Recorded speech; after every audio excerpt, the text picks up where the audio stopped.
Now we're going to talk about ROM and RAM. So what is ROM and RAM? ROM stands for read-only memory, which implies that, as its name says, it can only be read. This type of storage medium can only be read but cannot be modified or lost by any means. Also, this means that it's non-volatile, because even though if the power is turned off in the computer, it still holds the memory. ROM is mainly used to store firmware in the computer. Now we're going to talk about RAM. What is RAM? RAM is random access memory. Unlike ROM, RAM is volatile, which means that if the power is turned off in the computer, all the information that it held disappears. For this case, RAM is basically used in short-term usages, such as applications like Word when you're writing, when you're editing a photo, or when you're playing games and doing some data. One of the biggest differences between ROM and RAM is in the storage. ROM can only hold to 4 to 8 megabytes, while RAM could each chip be from 1 to 256 gigabytes. In terms of utility, RAM is more used than ROM. RAM is in everyday tasks in the computer, such as in an internet browser. When you load up a page, that uses RAM. ROM can also be used to start the computer when it's booting up in the process, but mainly RAM has more utility than ROM. In terms of physical size within the computer, ROM is really small compared to RAM. ROM is about 1 inch, but it can depend on the computer.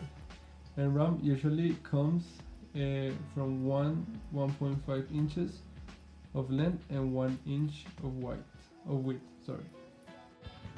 Now let's talk about buses. So what is a bus? A bus is a system that transfers data within the hardware components of a computer, or also could be between two different computers. There are two types of buses: the data bus and the address bus.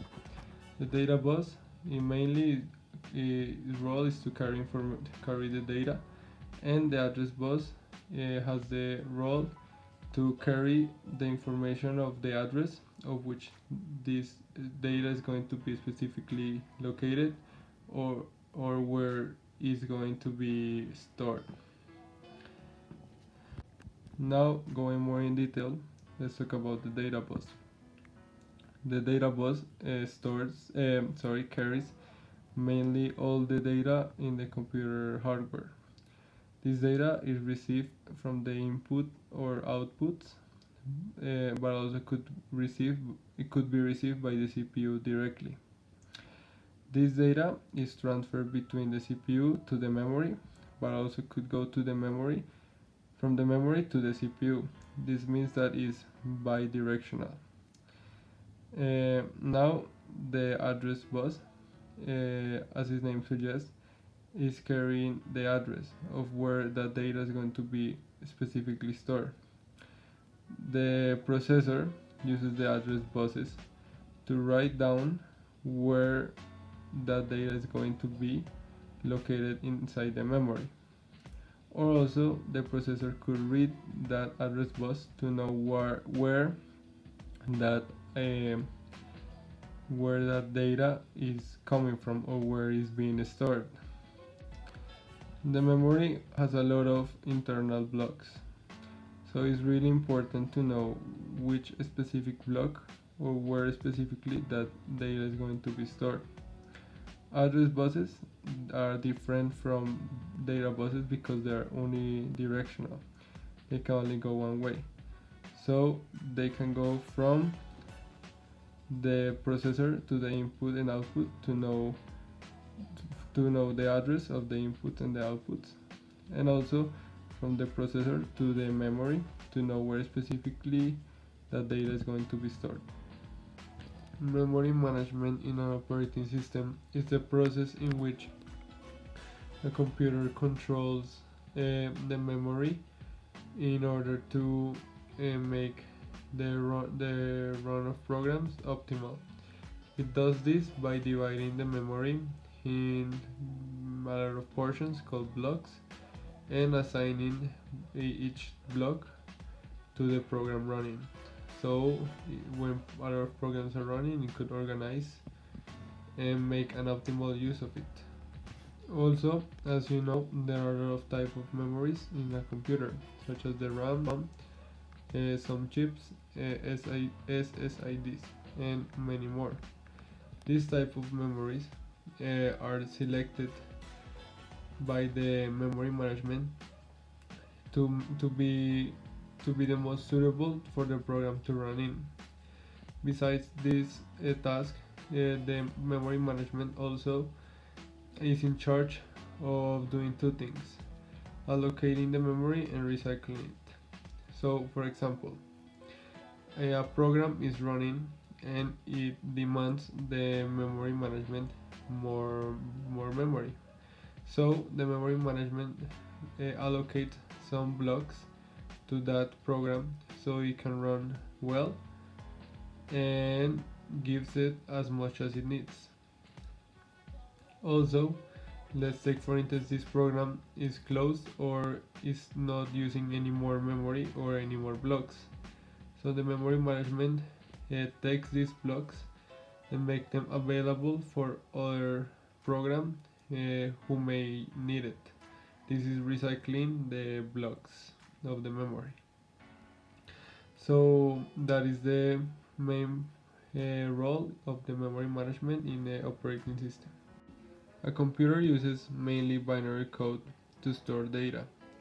This data is stored in the smallest unit possible, that are bits. Each bit is a binary digit. This code could be 1 or 0.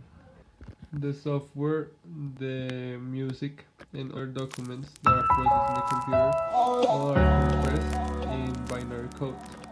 Having all the data compressed in a single type of language makes the computer easier to communicate with its other parts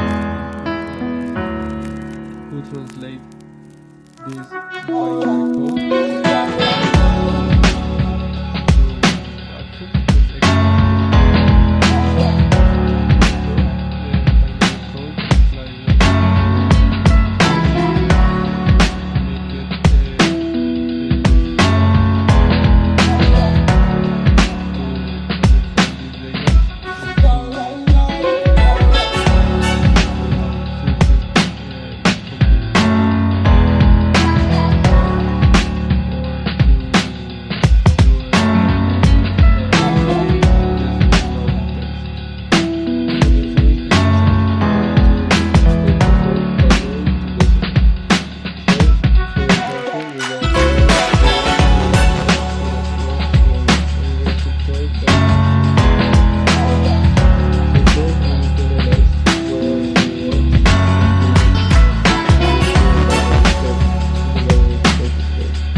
decimal.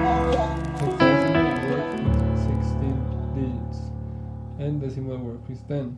So in this case we're gonna take letters as values of 10 to make it to make the conversion easier. So F is 15 in decimal, and C is 12 in decimal. So we see F is in the 6 to the 2 position, 4 is in the 6 to the 1 position, and C is in the 6 to the 0 position.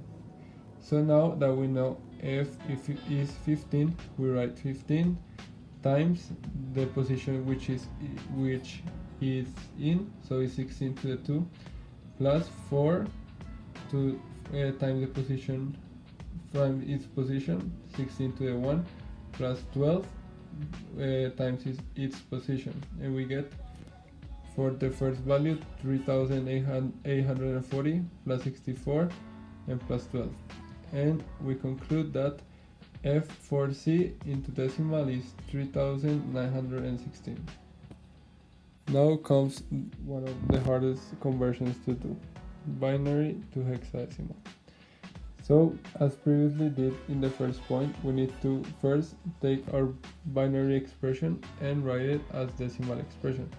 To do this, we do, as previously said before, we take the ones, the position of the ones, and we sum those ones in powers of 2, and in the total sum, in this case for this number, we get 725.